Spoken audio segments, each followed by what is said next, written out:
How's it going? Okay, so if you're hearing this, you're probably like, what's going on? Why are you talking to me like this? Well, so we went through a rebrand. We originally were, speaking of which, we're now Drunken Book Club. But I wanted to keep old episodes alive, so here are the episodes before the main update to Drunken Book Club. These are, episodes that we did on a bunch of different books before we rebranded to Drunken Book Club. I keep referring to us as Drunken Book Club, but also reference, speaking of which is the old podcast. So, there we are. Also, our new socials for this are at DBC_pod for Twitter, and our Patreon is patreon.com/Drunken Book Club. Definitely recommend checking it out. It's only $1 a month, and you can tell us what books to read. Alright, well, that's it.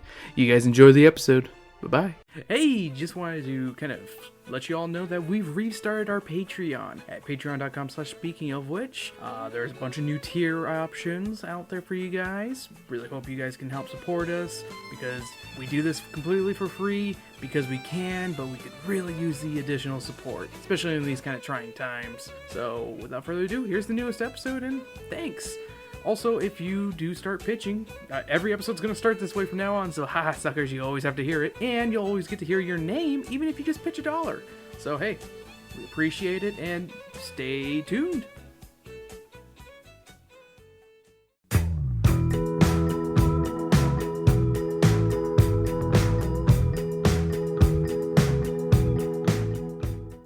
Hello, and welcome to Drunken Book Club. I'm your host, Christopher the Rupel, joined with Sam.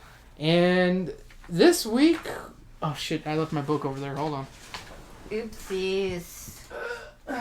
This week, it's like I read a book a week. No. Well, it did take me a week to finish this book. But I read... It's from a series called You're Invited to a Creepover, Ready for a Scare by... RJ Knight? Or PJ Knight. I'm dyslexic and drunk, like... Way to drop the ball, Sam. Yeah, drop the ball on me. So, what did we pregame this time on Drunken Book Club, Sam? I chugged 2 Angry Orchards. You chugged 1, but drank 2. Well, I chugged like 1.5. Yeah. Because you made me drink every time I laughed or said "aw" at a meme compilation. And that was a lot full of of cute animals. videos. Yep. I had 3 glasses of wine while making dinner today. We had gyros. They were all right. They weren't too bad. I was about to say they weren't handmade. They were Fries, euros. Yeah, not bad. I was about to say I would have it again personally, but Yeah. I don't know. I had that and it's this lemon shandy beard. Lemon shandy beer. I can't remember what the brand is. It's a German one, so I couldn't even pronounce it. It's like Lieberschon or something. If it was in front of me, I could try, but I'm not. I don't want to get up. Yeah, I was about to say, you're too drunk. You're drunk. Yeah. Sam's a drunkard. Yeah. She's a sad drunkard. And I'm currently nursing a harder cranberry Mike's Hard Lemonade. Harder. I didn't say loud enough, I guess. And Sam's not nursing anything because she can't have any more. I would be sick. All right, Sam. So when I say okay, let's describe the cover for our audience out there. It's a girl in like a pink like shirt and black and pink striped pajama pants, a mug of hot cocoa, and a cat that looks pissed off. And she's in front of a laptop that says in green drippy font, "Ready for a scare." Alright, and what Sam missed out on was the girls looking back on us being like, yeah, I'm gonna fucking scare my friends. And how old would you say she looks, Sam? Like 13, 14? Well, you'd be fucking wrong. I think she's like 12 in the book, I don't know. Close to fucking enough. Right. She looks older than she appears. Yeah, I was gonna say that. I think she looks like a teenager. Yeah. But this is a preteen novel. This is clearly... I don't want to use the term rip-off of Goosebumps, but this is clearly trying to be what Goosebumps is. Like, this is a series, apparently. This You're Invited to a Creepover. It's a series of books. They're not around the same characters. It's like Goosebumps in that way, where it's different characters and different things happen to them. Yeah. This is just... We found this at Bookman's. It belonged to a Madison Smith. It was gifted to her by a Mrs. Mulcahy or Mulvaney. Mulcahy. Yeah. Yeah, I think that's funny. This book was gifted to her by a teacher. Did a teacher ever give you a book or anything like that? I accidentally stole books from a teacher. Whoa. Because it was one of those like lending library things, but it went on the honor system, and I just forgot to bring back the books. It wasn't even like a specific. What teacher was this? It was an Utterback. Okay. It was Miss Reed, because then we did like a whole like what the Holocaust was like where like we had it separated by like blue and brown eyes or some shit like that. Yeah. But we called her Miss Riedler instead of Hitler. Called her Riedler. Was that her choice or the student's choice? Student's choice. This is what happens when you have gate classes. This is the gifted class. We will call her Miss Riedler. She will be the true the true blue-eyed nation. I mean, to be fair, she was like blonde hair, blue-eyed. Oh. She was. That's funny. She was also getting a divorce that she told us about. Ooh, that's a good topic for middle schoolers to know. Well, it wasn't like one of those where she was like talking in depth. She was like, I'm going through a divorce right now, and that was it. Yeah. So, okay, Sam, what do you... Oh, by the way, on the back, there's a creepometer, and it's a scale of 1 to 5. 1 being sleep like a baby. 2, sleep with one eye open. 3, sleep under the covers. 4, sleep with the lights on. And 5 is never sleep again. And this apparently this is a 5 one of never sleep again. Yeah, let's see if Sam gets so scared by me describing this book to her. Do you want me to guess what it's about based on the cover? Yeah, why don't you tell me? What do you think this book is about? See, I think it's like girls like gonna do a sleepover, and it's like let's look at some stuff online that's creepy. And one girl's like, no, don't do it. It's gonna be scary. I'm gonna say this book came out in 2011. Do you change your opinion on that? I'd say no personally for you because I mean look at in 2011 based on the picture, and there's still internet. Like I was gonna say like Ed and I still like searched the internet till the wee hours of the night in like 2009. Yeah. But be like, no, it's scary, and then them being like, shut up, you're dumb, and then like creepy shit happens and like a ghost haunts it or something. I don't know. But then, like, spooky shenanigans happen because of them looking on something Okay, first. what do you think the twist ending is? Because this... I've already given away that this clearly rips off R.L. Stine. I don't want to say rips off, but I'm too drunk to think of a better word. It pays homage to R.L. Stine's writing. One of the girls was dead all along. Well, Sam, will you bet your black cherry on that one? No. That's a good plan, because you're wrong. I figured. Alrighty, so this book is about a girl named Kelly. Actually, you know what?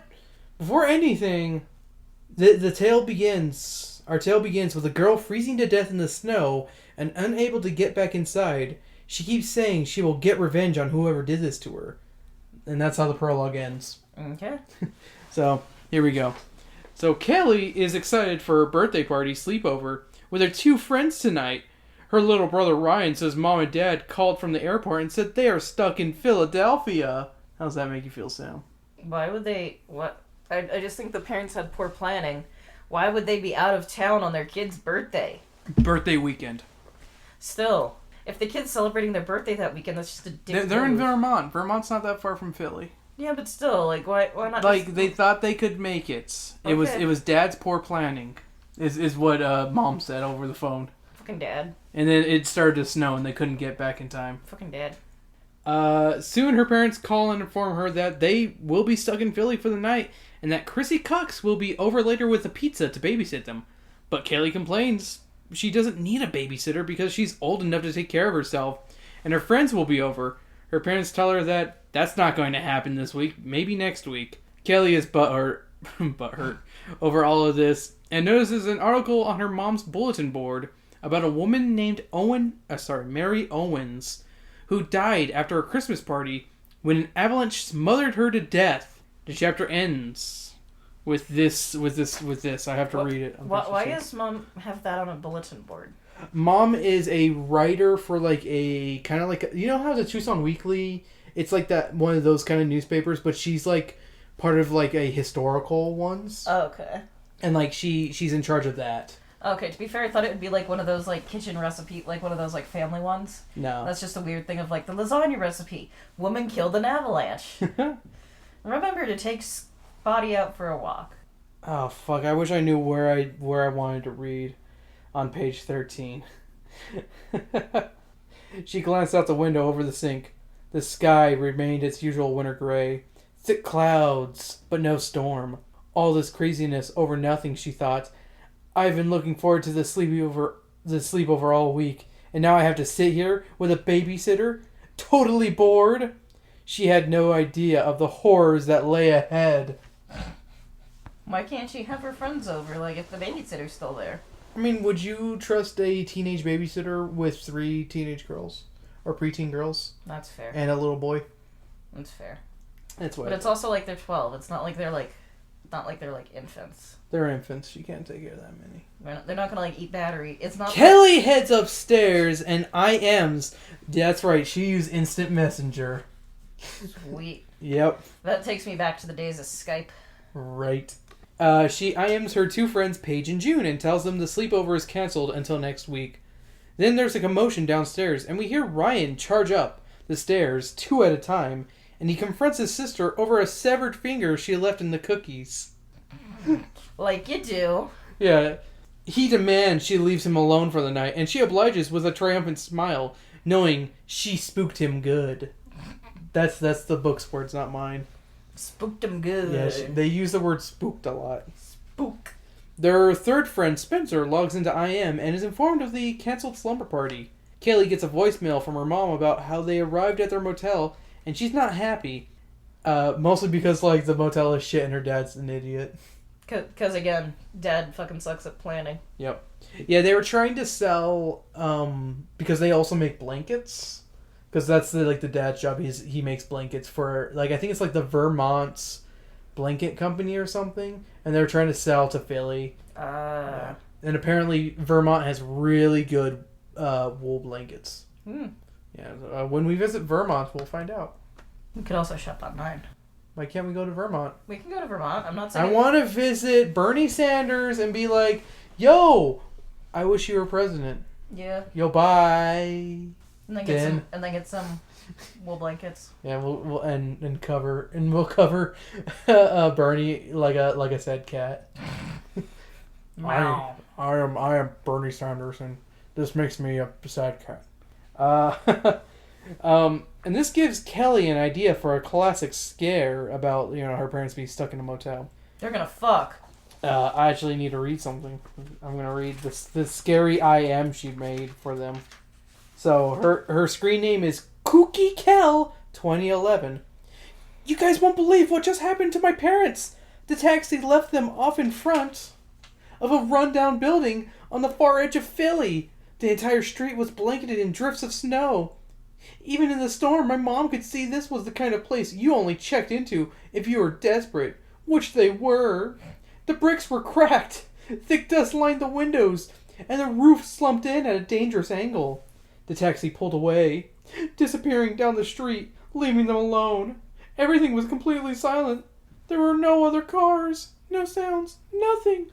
Junie 206 said, OMG! Did they go in? And Page 4 piece 421. Yeah, 421. I'm gonna put 420 and then Mom was like, why is that 421? I want it! Cookie Cow 2011 says, they had no choice. They pushed open the heavy wooden door and stepped into complete blackness. No lights. They called out, but got no answer. My father reached around desperately for a light switch. Soon his fingers felt one, and he flicked it on, and... ... Behind the front desk sat a skeleton! Who knew how long the body had been there? Probably Rotting away? The flesh had decomposed and only the bones remained. ... Sitting there! Menacingly! He's just standing there. Menacingly! Waiting to greet the guest. Then the motel phone rang. It rang and rang. My father took a hesitant step forward and lifted the receiver. Hello, he said. Spencer X77. Who was calling? What did they say? Who was phone? Cookie Kel replies. He said, Gotcha! Kelly rules. She laughed as her friends typed back annoyed that she had done it again. Cookcal 2011 replied, I am the queen of scares. I spooked him. I spooked him. Spooky, spooky. Spooky kooky. Hold on. Oh, look, Trey sent me something, but I can't read it. She's disappointed, though, since she couldn't see her friend's reaction to the scare, and then hatches a plan. They can have a webcam sleepover. Even Spencer can join them, since it won't be as creepy having a boy on with a webcam over. 8 o'clock sharp, be there in pajamas, or be square. Those were my words, not her words. Sorry, their words, because I don't know who wrote this. They don't say if it's a boy or girl who wrote this. They say that PJ Knight is a mysterious figure. I gotta It's sit up. Wayne Knight's sibling. That's not how Wayne Knight spells his name. I don't care. Okay. I didn't look at the spelling and I didn't look at Wayne Knight's spelling. Is that fair? Wayne Knight is spelled like a knight in shining armor. Maybe they changed the spelling. Like, there's like 3 different ways to spell my last name. So Chrissy the babysitter arrives with pizza, and we find out she's Paige's sister, and knows about the webcam sleepover, and tells Kelly to come down every now and then, so she knows she's still alive. We are also introduced to the family cat, Ezra, who always wants to be on the high ground like he's Obi-Wan or something. It's over, Anakin! I have the high ground! I mean, that's how some cats are. Yep. That's why you gotta catify your space. So the sleepover commences, and they all get in, and there's a mysterious person with Spencer. It turns out to be a boy named Gavin Mahoy, Show me your tits! a new kid at their school. Then Chrissy enters Kelly's room and says she brought ice cream for her and said it's not a sleepover without sweets, and then taunts her sister Paige, saying that she knows there isn't ice cream at their house. Why couldn't she bring her sister? I'm just saying, if they're already I mean, siblings. what if Mom said no? Touche. That's what I say. Mom probably said no. Chrissy sits in on the sleepover and chats with the kids when Kelly freaks out on her and says there's a gross hairy spider on her. Chrissy freaks out and begs Kelly to help her get it off. And it's a fake, and she gets spooked by the Scaremaster Kelly. Spooked ya. Chrissy leaves them to go watch TV with Ryan, and the kids decide it's time for a ghost story. At first they ask Kelly since she has a book of ghost stories, but Gavin chimes in and says he has a ghost story if they're interested in hearing it. And this is how it goes, and it's a pretty good one. I've gotta pull this sucker up. See, all I can think of is Kelly having like the 101 ghost stories, and it's like that 101 wit riddles, but they're all the same. This riddle, what is black and white and red all over? So here we go. Here is the story. You need some background, Gavin began. I came from a small town in the way northern part of the state, right near the Canadian border. It isn't really a town, more like a bunch of cabins in the woods. My dad worked for a lumber mill. He blinked several times. Things were different up there. People weren't so friendly, or so trusting.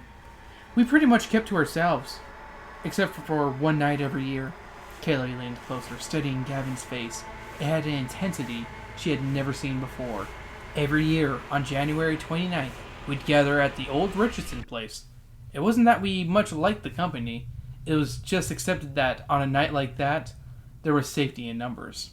He pushed his fingertips together, methodically, cracking each knuckle. The howling started at nightfall. What howling? Spencer asked. Animals. The attack started small. Rabbits and squirrels, then bigger animals. Foxes, deer. Gavin swallowed hard. The cries would then grow louder, more intense. The shrieks of geese, the wails of wolves. Why were they making all that noise? Paige wrapped her arms around a pillow, hugging it close. Gavin blinked rapidly.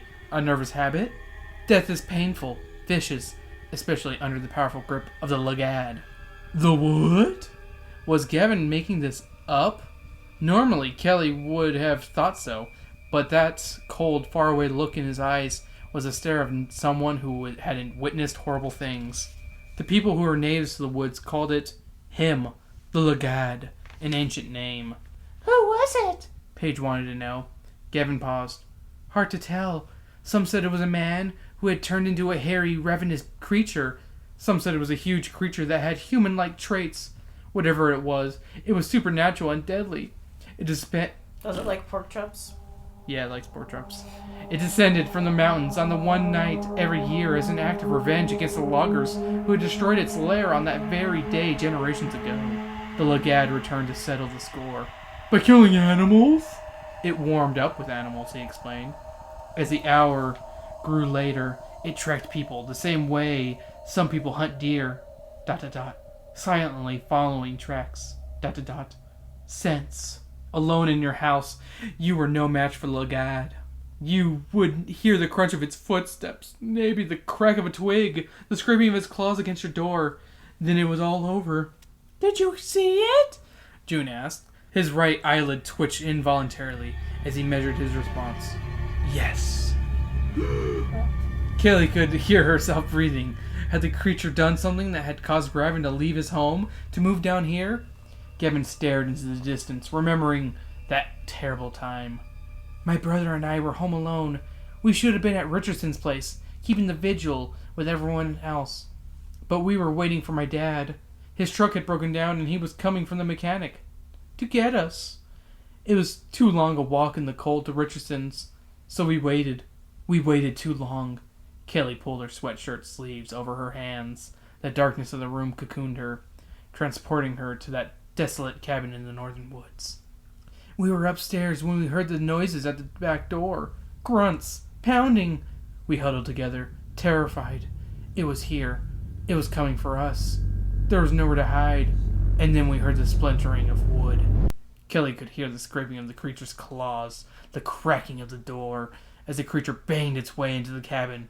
So close. Scraping. Scraping. She let out a low moan as the sound grew louder. The creature was coming. Suddenly, she knew the scraping wasn't part of the Gavin story. She could hear the sound in her room. Behind her! Something was trying to get in.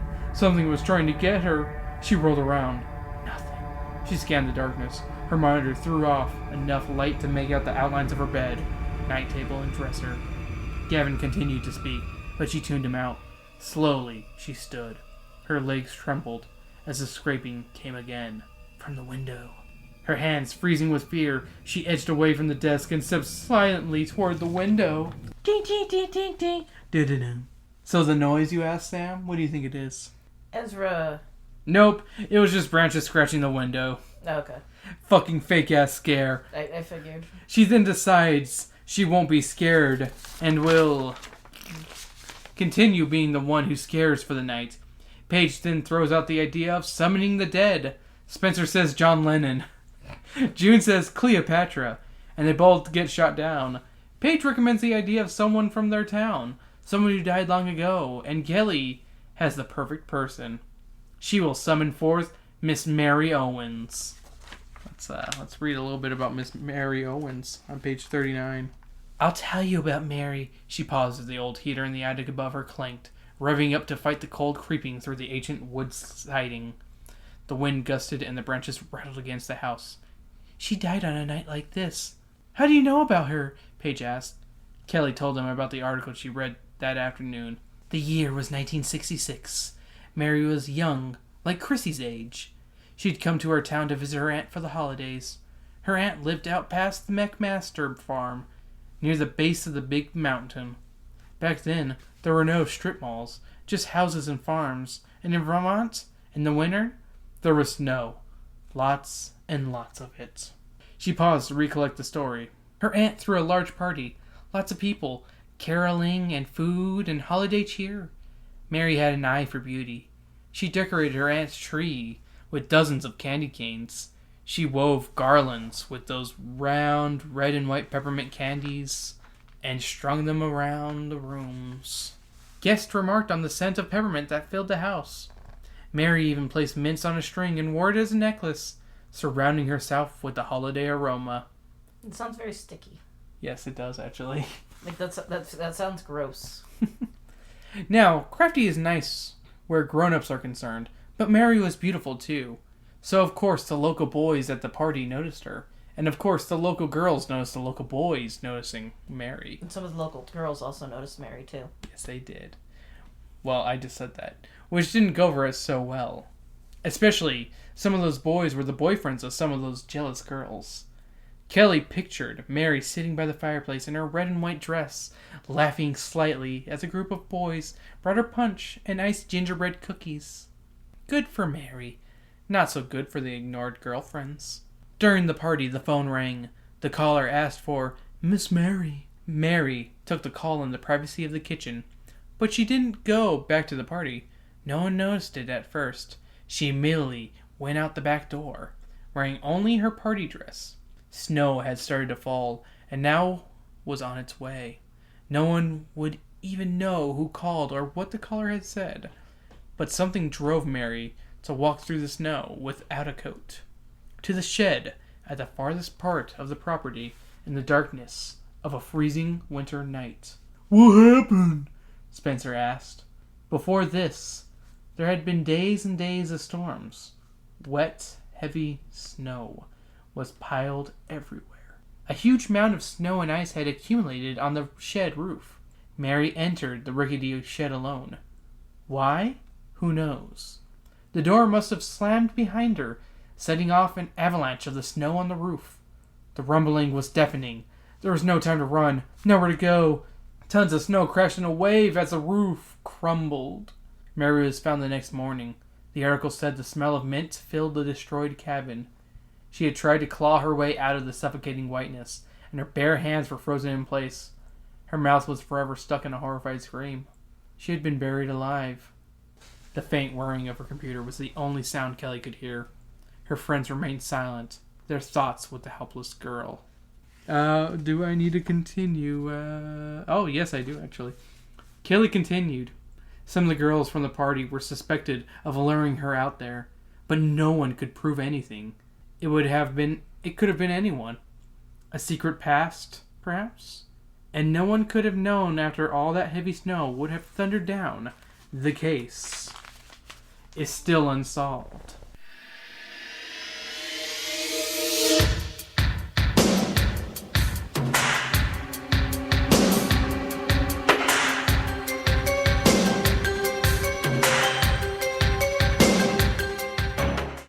She took a deep breath and stared straight into the camera.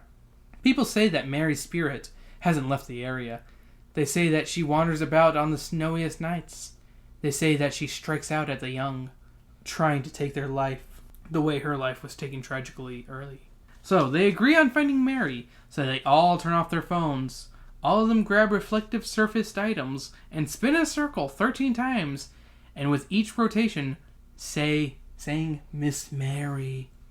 They all begin to chant and spin, all while Kelly plans on scaring them all with a blood-curdling scream from a voice box she has. Yet, when they all finish, Kelly is dizzy, and Drew cries out to Kelly, saying that Miss Mary is behind her! They all saw her behind Kelly, but when Kelly looks back, only shadows of her plush toys and backpack. She thinks they're playing a goof on her, but she isn't sure since their faces are so serious. You can't spook the spookmaster.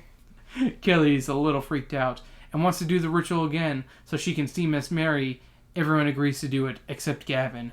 You don't mess with the dead are his own words. I mean, that's fair. They taunt him and say they should do it. But Gavin warns once was enough and that they made contact. You've started things in motion. A haunting tune is heard on Kelly's end, but she ignores it. June chimes in and says she agrees with Gavin that they should stop, and ask if they all felt something tingling right before Miss Mary appeared. Then the tune appears, and they all can hear a weird, haunting song. Kelly decides she's going to see if it's the TV downstairs, and let me read this part of the book, you know. No, I'd be fair, though. It's not a bad idea to just make sure to root out the non-paranormal. She walked across her room and rested her hand on the door handle. Straining her ear, she listened for the melody. Spaghetti. Anybody here that was here before this house was built? The low buzz of garbled TV voices was the only noise she could make out from downstairs. Apple tater. Tell us your name. Apple tater. Apple tater? The music had stopped. She pushed open her door and poked her head into the darkened hallway. The smell immediately overwhelmed her. Inhaling She felt weightless, spiraling back in time to a farmhouse in the snow, to a farty. She smelled farts. To a party filled with cheer and despair. The scent surrounded her, made her dizzy. She grasped the door handle to anchor herself. She drew her breath in again, just to be sure. The smell was undeniable. Peppermint. The icy mint aroma filled her nostrils, and she knew Miss Mary is here. This is what it feels like to chew 5 gum. See, all I can think of when I say that or do the chewing, I think of that stupid, the stupid claymation guys chewing gum that people get angry at if you send. I like that gift though. I like that gif as well. Alright, on with the story. As she leaves her room more, the smell of peppermint is overwhelming. But she thinks that maybe Chrissy is baking something with peppermint, or making hot cocoa with peppermint. But the further away she is from her room, the less it smells of peppermint. She finds that the kitchen light is on, but no one is there except a glass of Sprite. I'm sorry. Clear lemon lime soda. Just say Sprite book. That hasn't gone flat. And Chrissy's phone, which Kelly finds odd because she thought Chrissy was attached to her phone. Millennials, am I right? Kelly asks Ryan where Chrissy is, but he's too into his sci-fi movie with 2 3-eyed aliens molesting a cow to answer. What the fuck? They're probing a cow. I know, but I had to say molesting, because that's what it is. It sounds like they're fucking the cow, though. Molesting a cow. Then Kelly hears that weird 8-note chime, and Chrissy is at the kitchen table again. Kelly is like, well, nothing down here, and returns to her slumber party. It's fine. Yeah. They're all goofing around on camera, except June. No one seems to know where she went. That's weird. Her screen is red too. Both Paige and Spencer comment that she was there 1 minute, then gone the next, and how weird it was, but they decided to ignore it again, but are uneasy about the situation. Then a door is slammed, and a violent crash thunders through Kelly's house, and she rushes downstairs to see what's up. It was thunder? Maybe? Like... Thunders? It doesn't thunder during winter storms, does it? I don't know. I was about to say, we don't live local. I was going to say, like, if it snows, it will snow, like, not even an inch, and will melt by midday. Yeah, but when it snows, there's no thunder. Than the ones we're in. I don't know if it's different. Alright, people where it snows normally, can you please answer our question? Is there thunder when it snows for you? That's the one question I have. We live in Arizona. We don't get snow a lot where we're at, or at least in the valley. But still, we don't see thunder when it snows. So that's just a question. Yep. I mean, we could Google it, but I kind of want to hear first-hand experience. So the violent crash thunders through Kelly's house. I just used thunders as in it made a very loud noise, Sam. It wasn't actual thunder. I was using it because it's a very good word. It's meant to be loud. It is. But you took it as literal thunder. Meh. I realized that was... Smack you. No. And she rushes downstairs to see what's up. She asks Ryan, what was that noise? And he ignores her. Then she confronts a pale and ominous Chrissy, who says it was icicles falling off the back door in a feelingless manner, unlike her normal, preppy, chirpy tone. Kelly asked if it was Chrissy who went outside and then slammed the door, but Chrissy denies it, even though she has her snow boots on that have fresh snow on them. Something is clearly wrong with this babysitter. My diagnosis, bad babysitter. Dislocated shoulder, bump on the noggin.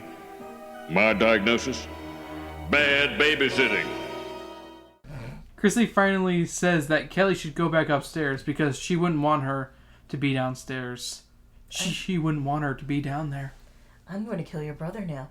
Kelly, confused by this, asks who doesn't want her to be downstairs, but Chrissy just says, please go back upstairs.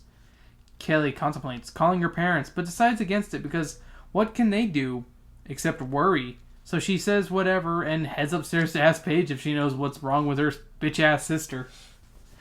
She returns to her computer and finds that Gavin and Spencer are quietly arguing with one another.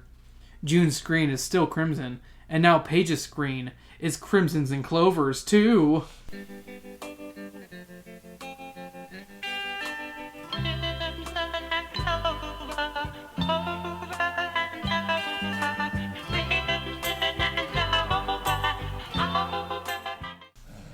Kelly asks where Paige went, and the boys claim she disappeared and that a red curtain fell over her screen. They soon... What? It's a red curtain. Well, that was my nice way of putting it. It's just literally the red. Yeah. I put on my writing cap and wrote some really nice things. That's what I thought. You want some more of the hair of the dog that bit you, Sam? No. Here's some more. Here's some more. That feels good. They soon tell her while she was away, after Paige disappeared, that they heard whispers coming from Kelly's room that sounded like Miss Mary, Miss Mary. Gavin believes they brought back that dead girl. Kelly tries calling Paige and then texting her, and then her home phone, but no answer. The two boys say she should tell Chrissy, since she might know what's going on with her sister, but Kelly decides against that and tells them how Chrissy has been acting odd. Gavin says she's possessed. Gavin leaves Spencer's room to get a drink, and Spencer tells Kelly to mute her mic and types up a message saying Gavin has been acting odd, saying weird things under his breath. Kelly then notices on Spencer's camera that a shadowy hand was behind him, and before she can warn him, it grabs onto his throat and squeezes. Kelly is too freaked out to look away, and before she can do anything, she recognizes the attacker. It's Gavin! And he says he totally scared Spencer by nearly choking him to death. Ha ha ha, you nearly killed me. That's so funny, friend. Who would do that? Gavin, this is why you don't have friends. This is why you're the new kid. No one likes you. Forever a new kid. Yeah. Next he pulls out a gun and almost shoots him. Gotcha. The two boys then begin to argue and shove each other, and the last image Kelly sees on the screen is Spencer's gray shirt, and then a message pops up on the screen. Bloody Mary. No, Miss Mary. Miss Bloody Mary. No, it's just Miss Mary.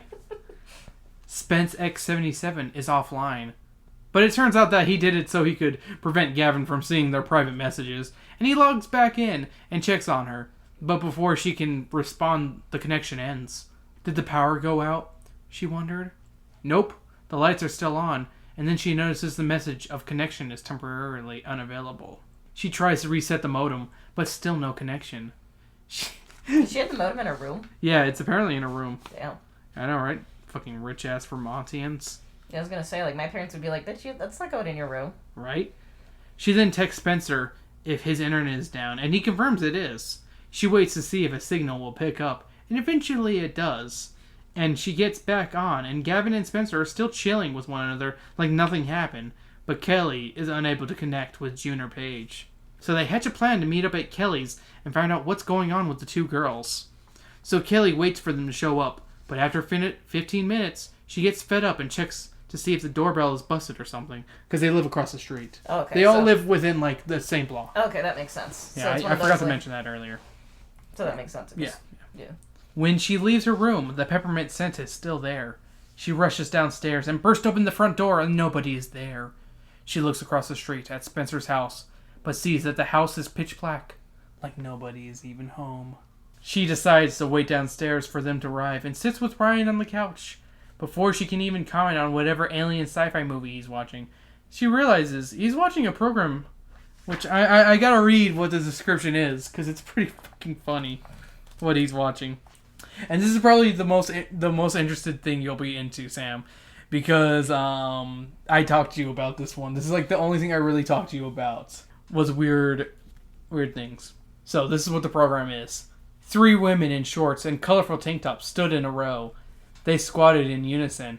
Together, they kicked their legs and counted in repetitions. Was Ryan really watching an exercise show? She examined the women for another minute. They weren't even young or cool looking. They looked like grandmother's friends. See, all I can think of is a Paranorman. Yeah. When the one kid keeps, like, watching the exercise show, the fat kid. Yeah. But they were young and hot, though. True. But still, just that, like, I'll take it away. Hey, you, why are you watching this? She asked. Ryan didn't answer. His eyes never left the screen. He appeared mesmerized by the middle-aged women who were now jogging in place. Retro 80s music played in the background, but the women were hopelessly off the beat. There was absolutely nothing interesting in this show, and it wasn't good enough to be funny. It was just bad. Kelly narrowed her gaze at her brother. She was so not in the mood for his tricks. "Answer me!" she demanded. He stayed, mute, unmoving. She studied him. Was this a joke? "Stop it, Ryan!" And I think I can continue from there.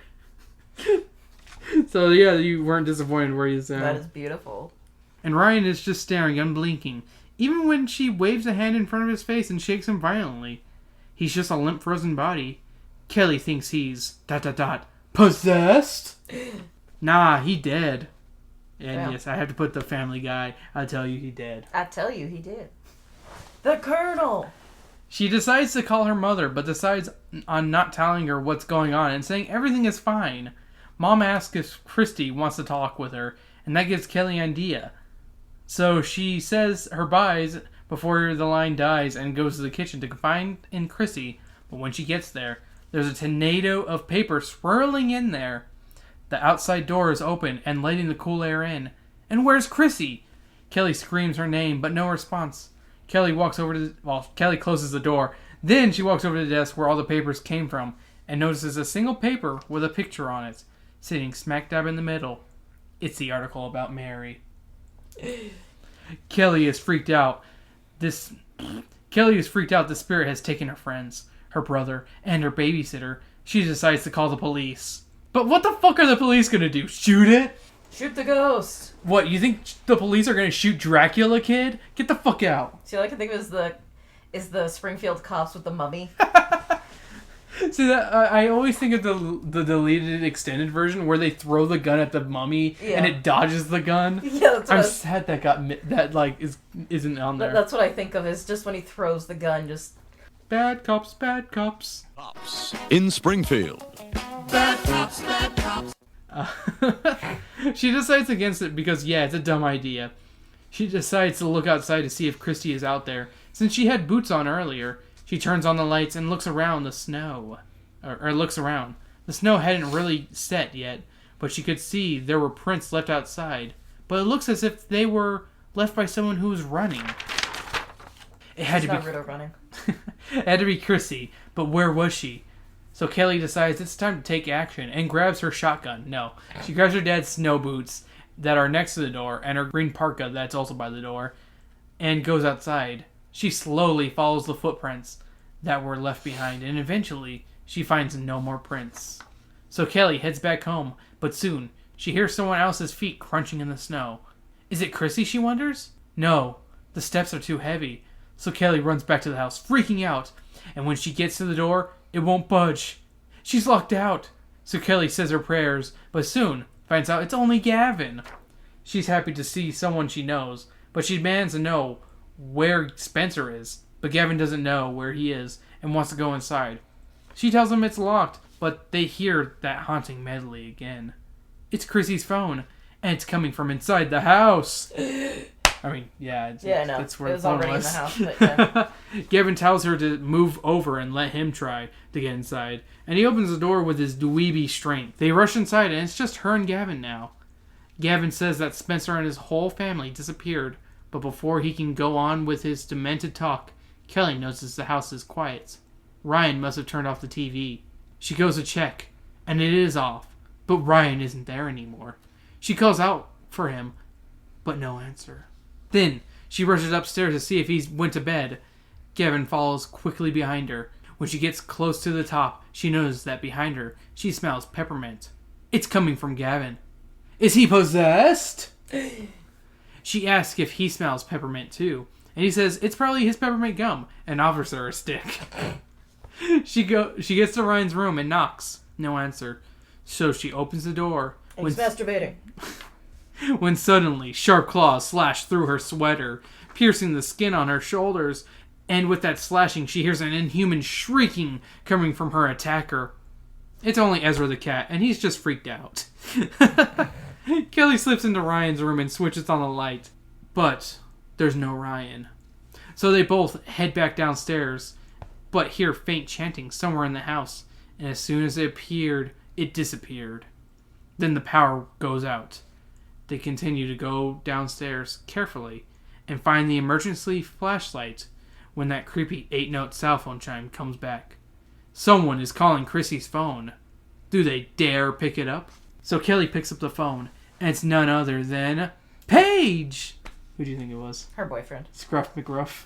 Her boyfriend being like, Actually, it's a nudes. I cut this part out because she actually broke up with her boyfriend, or they broke up a while back, and that's why she was acting weird. But I was like, I cut that part out of the notes because like it's not really worth mentioning. Yeah. But hey, you had a good idea of saying to her boyfriend because she is a hot girl who is like always plays the lead in drama class. Yeah. So you had the right idea. So Kelly picks up the phone, and it's none other than Paige. Kelly asks if she's okay, and Paige in an uneasy voice says, "No, I'm not! Please save me!" "From who?" Kelly asks. "Where are you?" Paige replies with static in the receiver, "I'm in your basement, and I'm not alone. Please save me." Then the line goes dead. She argues with herself about going downstairs to save her friend, but isn't sure who else is down there with her. Then suddenly, the lights and appliances in the kitchen buzz on. That helps her decide. She will go downstairs. All I can think of is the turning on the light Yeah. and the microwave. Oh, the fucking King of the Hill joke. Yeah. Like she turns on the light, the microwave turns on. She opens the door slowly and tiptoes her way in with Gavin. Kelly reaches for the light switch, but before she can even touch it, the lights flash on. And... surprise! Paige, June, Spencer, Chrissy, Ryan, Spencer's mom, and his brother Charlie were all down there and had set up a surprise party for Kelly. It was all a joke to scare her on her birthday. You got spooked, bitch. And give her a good surprise. So they party until 11 p.m. and Kelly goes to bed, but before she does, she looks at her laptop and the webcam conference call that's still going on.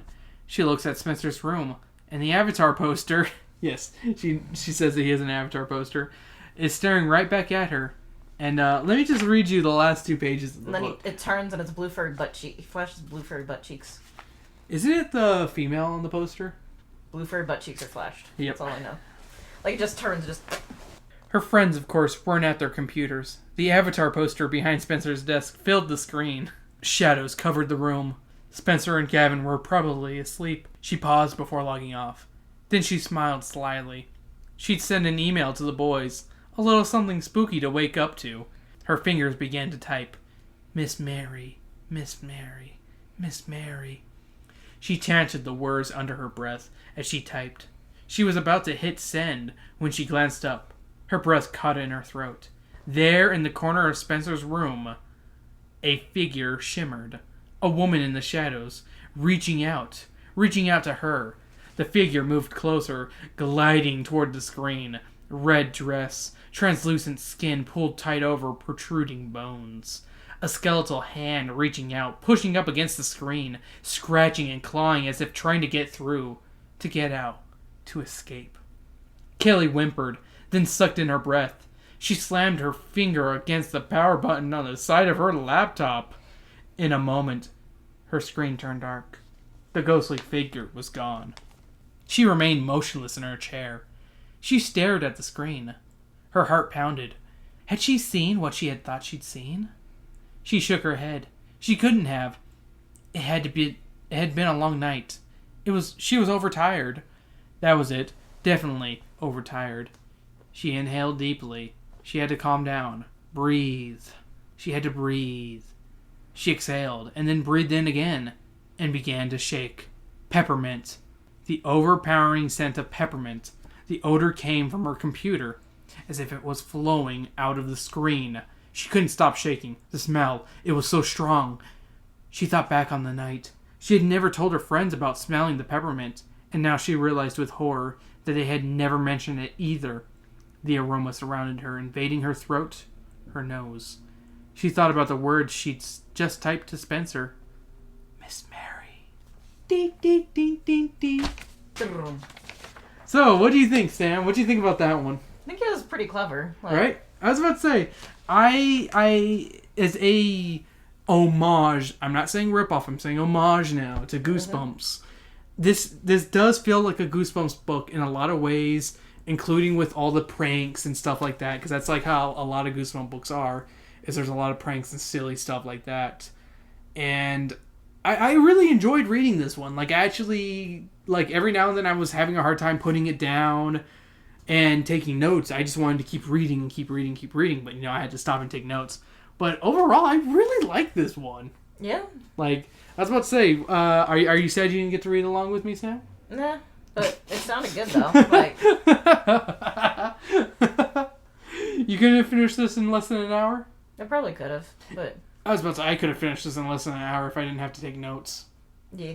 I was about to say, overall, I'm very happy I picked this one up, even though I picked it up because the cover looked so stupid. It looked like it was trying to be unfriended, you know?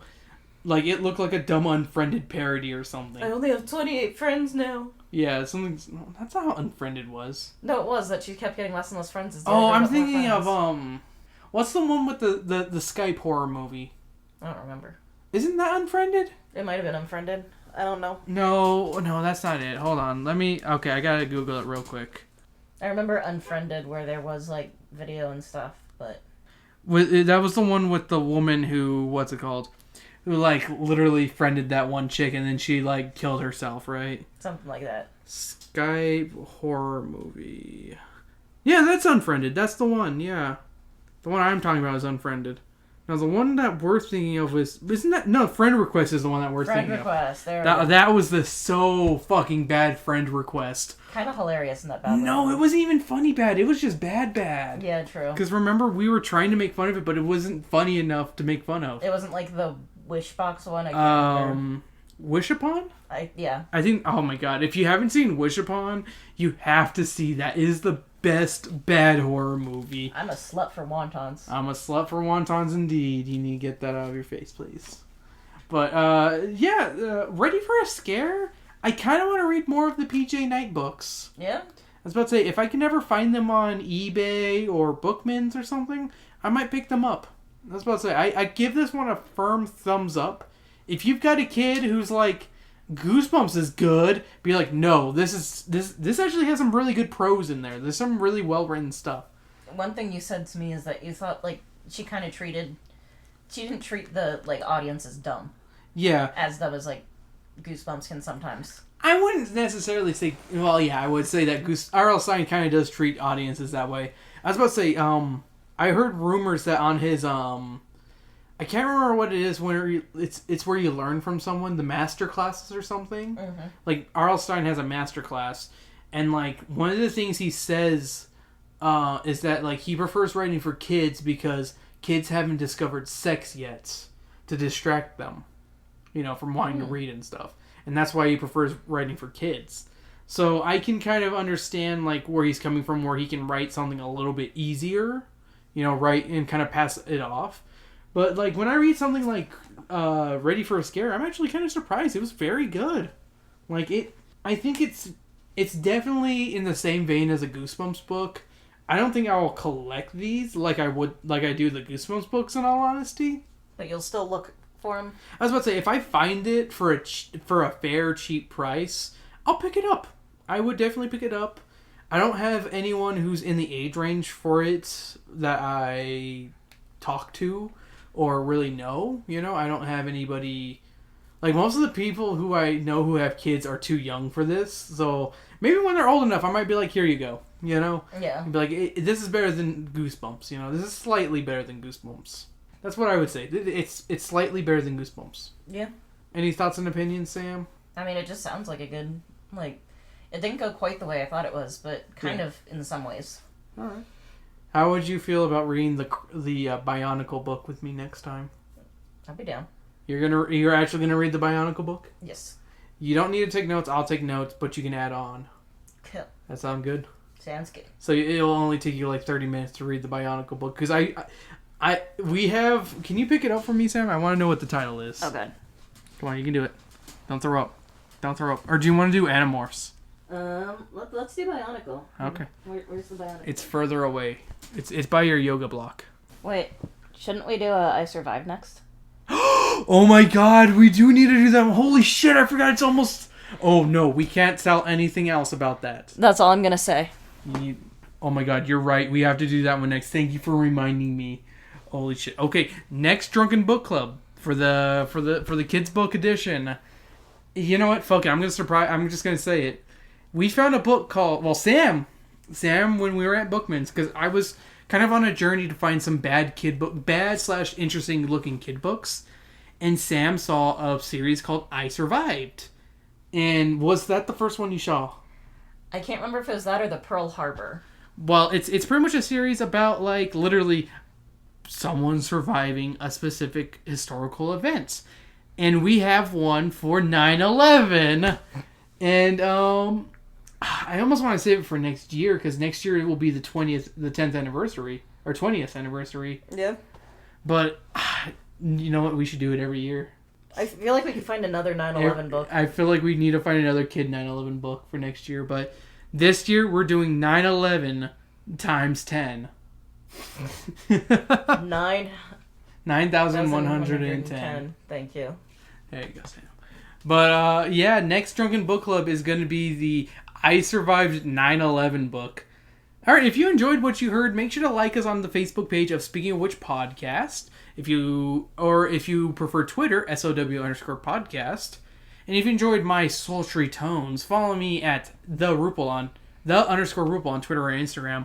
But follow SOW_podcast on Twitter, because that's where I mostly tweet and stuff. And where can we find you, Sam? You can find me on Twitter and Instagram at Berserker Rose. And we got two really good buddies that we would like you to also follow. Weiss, of course, at Force Left Hander on Twitter, Instagram, and YouTube. He should be, I'm supposed to, maybe around the time that we're posting this, he should have, like, something related to his AMVs being posted, but I don't know. I can't confirm that yet. Stay tuned for that on SOW_podcast. Mm-hmm. Oh, and make sure to check out our Patreon at patreon.com/speakingofwhich. It is going to be on... I know I said it at the beginning of the episode because I have a pre-recorded message, but really, it helps us during these trying times if you hook us up. It really does. And there are a lot better tiers now, because I kind of got my thumb out my ass and was like, hey, let's actually make some fun stuff. So, stay tuned. And, maybe you can listen to us a little bit earlier if you pay $5. I was about to say, it helps. Woo. We could even do a poll. Well, yeah, I also have that as an option. The $3 option. Well, I'm thinking for book club after 9/11. Yeah, what's it called? That's kind of what I want to do for Drunken Book Club, Rupel's Rupees, and stuff like that, is actually make polls for everyone out there who's actually on our Patreon to help us decide what to read and what to choose. I was about to say, and that's only the $3 tier. I'm almost thinking about dropping the $1 tier and making the $3 tier kind of the minimum kind of thing, and just giving you everything at $3 for the most part. Like minus early episodes and the box. And the books. And bonus stuff. Yeah. Which we will be... I was about to say, it may be out by the time this episode is out, but make sure to look for on YouTube, Speaking of Which Gaming. Woo. Where we have an episode where we played the Austin Powers pinball game and had some good times. And of course, you can't forget, follow our good friend, Voice of J-Rod on Twitter, Instagram, and LinkedIn. And make sure to visit his website, jrovo.com. I'm excited for the next Drunken Book Club now. Yeah. I need to read it and get it ready. I'll read that with you. Yep. I'll read it first and then let you read it afterwards, kind of thing. Yeah. And I'll send you my notes and then be like, you want to add anything, go ahead. Cool.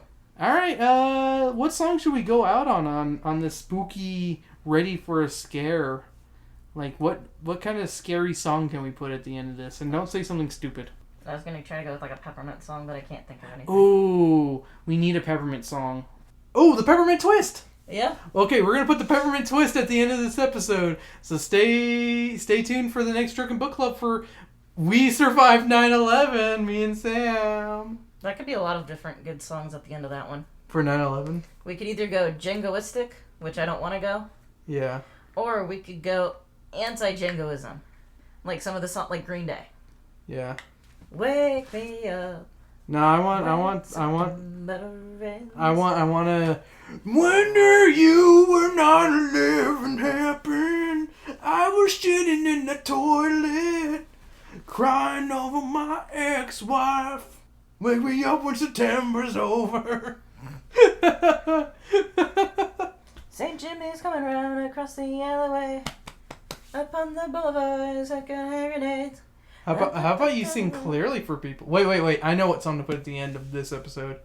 I love you, baby, but all I can think about is kielbasa sausage. Your butt cheeks is warm. I check my dipstick. You need lubrication, honey. My kielbasa sausage has just got to perform. Now get it on. That That makes no sense for this. I just like that song. I do too, but it just says nothing. Good night, everyone. Good night. Can I have a pepperoni?